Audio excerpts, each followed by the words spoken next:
Good morning, X Winterview, back again with another brief dialogue for his dear friend, Annastacey.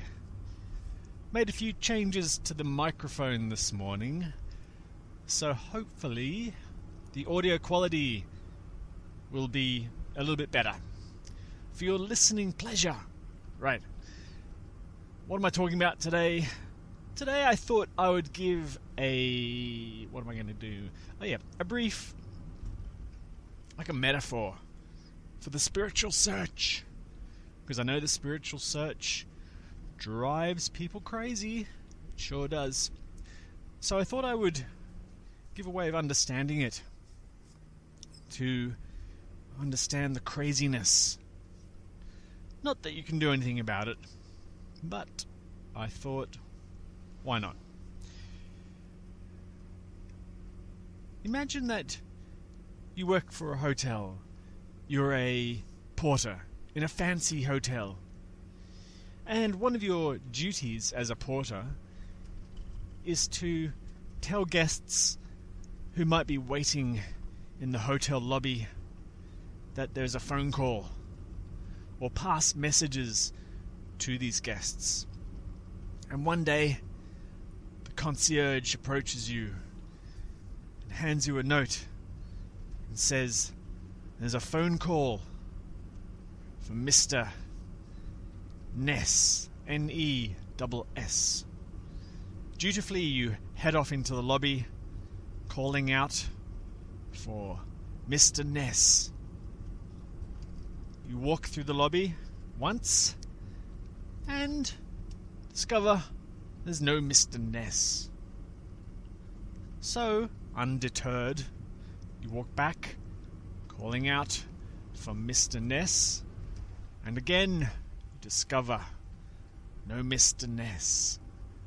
So, you go back to the concierge and you report, "I'm sorry, there's no Mr. Ness." The concierge tuts you and says, "My dear, there's definitely a Mr. Ness there. You have to try harder." So, this is the setup for the spiritual search. You're certain, beyond doubt, or at least you've been told beyond doubt, that there is someone there to find. There is a person that you need to find that person. And so back to the metaphor. The porter, now fearing for your job, you redouble your efforts and decide that you have to try harder. So this time you approach each guest individually and to the point of an annoyance. You're asking them, "Are you sure that you're not Mr. Ness?" Of course, they reply, "No," with a snap. Now, not finding Mr. Ness, you decide you need to try a different strategy. What you need to do is relax profoundly. You'll meditate on the problem of finding Mr. Ness. So you sit quietly in the corner of the room, close your eyes, breathe deeply, center yourself, tune in to your innermost being, and wait for inspiration. After feeling profoundly relaxed, you decide to write a note and hold up the note and just walk through the lobby backwards and forwards. Hopefully this new strategy will work. So, off you go with your note, walking backwards and forwards, holding it above your head. "Phone call for Mr. Ness." Reads the note. Still, no Mr. Ness comes forward. So this time, you decide you need to learn better investigative techniques. somehow you leave the hotel and go and study. The metaphor is becoming a little bit crazy now. You go study with the masters of people finding. These masters teach you techniques to find and locate people rapidly using esoteric methods handed down by ancient masters from mystery schools of Egypt. And now, armed with this knowledge, you come back to the hotel lobby to find Mr. Ness once and for all. But again, even these amazing techniques cannot find Mr. Ness. Soon, you decide, this isn't working. What I need to do is I need more energy for this search. I'll change my diet. So you change your diet. You become vegetarian. Then you become uber vegetarian. Then you become vegan. Then mega super vegan. Then level 5 vegan. And your energy levels are brimming. You know all about searching for people. You've studied pretty much everything there is to study. You've read pretty much every book by now on finding people in hotel lobbies. You're an expert in this. You're so good at it that your colleagues approach you and you give them sage advice. Whenever someone needs to be found, you can do it with just the flicker of an eyelid. You're so skilled at it. Yet, you can't find Mr. Ness. It's driving you crazy. You become despondent. You become depressed, sad. You're a failure. You're totally failing. You're having a dark night of the soul because you can't find the one person you were asked to find that you were assured existed.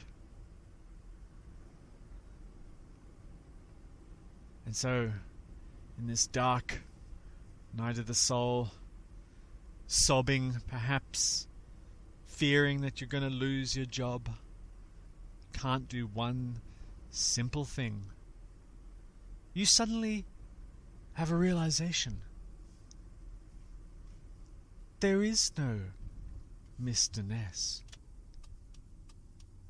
That's it. There's no Mr. Ness. It must be a mistake. Realizing that there is no Mr. Ness, something profound happens. You feel transformed. You feel lighter. You feel happy. The search is over. You know that there is fundamentally, beyond doubt, no Mr. Ness. So that's the spiritual search there.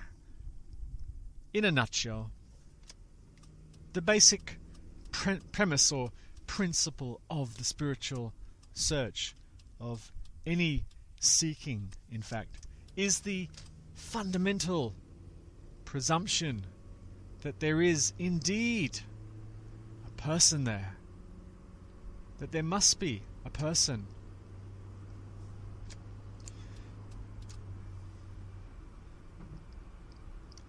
And it makes sense, therefore, to search or to seek based on this fundamental presumption. Getting back to the metaphor for a moment. As a porter in a hotel lobby, you could catch what you think are glimpses of this Mr. Ness. Catching glimpses, you would feel, I'm on my way. I'm getting there. I feel happy now. I think I see Mr. Ness. And so in the spiritual search, there are many wonderful experiences, ups and downs. Ups that you feel like you're making it. You feel like you're on your way. I'm making progress. Progress feels wonderful. Any step towards your destination, your goal, would feel great. It just feels light. It just feels that there's something correct or fundamentally okay about what's going on, and you're on your way. The flip side, of course, is the feeling that you're not making it, the downside, the, what do you call it, dark night of the soul. I'm not making it. I'm not doing very well at my search. I've been seeking for many eons or years and years. Eons might be a bit long. For many years, and despite all this seeking that I've been engaged in, I don't feel like I'm any closer. I feel, in fact, in some ways further away. I feel frustrated that all this striving, all this accumulation of knowledge, or all the glimpses that I've had have amounted to nothing. This is the fundamental the sort of pain or ache of the spiritual search. But we know now from this metaphor that the spiritual search is a fool's errand. Searching for something, for a person that doesn't actually exist. So all the questions that the seeker has, when will I get it? I wonder when I'll be enlightened. When will it happen to me? I hope it happens to me soon. And so forth. All that line of questioning is erroneous, is misguided, mistaken, etc. The secret hope that it will happen to me soon is the sadness of the seeker, that longing, the longing of the seeker. It's often said in seeking circles, either by teachers or the students themselves, that the search reinforces the idea of a person, of an entity. This is I think, not a great suggestion for some reasons. The first and foremost is that no one is seeking. There's no person in there who is mistakenly seeking. That person somehow needs to realize the folly of their ways. Therefore, you couldn't really say that it reinforces the seeker, because there is no seeker. The seeking energy is just yet another energy of life, you could say. It's a natural phenomena of mind, remembering that mind attempts to, that mind seeks because it's designed, you could say, to seek. It cannot not seek. Now, seeking can take many different forms. It's not just the spiritual search. You see, once the idea of a person is there, the concept of a person, then seeking could just be to be better, to have a better life, to somehow improve or better the person. That could be the seeking right there. The seeking could be a negative seeking, in that once there's a person conceptually, of course, in existence, then there's a fundamental fear or an existential fear that one day this person will cease to be, which is terrifying. One day I'm going to die. And that is a kind of profound lament, you would say, to the mind, that one day I'm going to die, I will cease to be. And that can lead to a whole range of behaviors or secondary concepts to escape that awfulness, to buffer oneself against the awfulness. And I think I've talked a bit about those in other dialogues. Maybe I'll revisit them another dialogue. There's no question that the seeking can stop by just realizing that it's a fool's errand. Just to hear these words will not stop the seeking.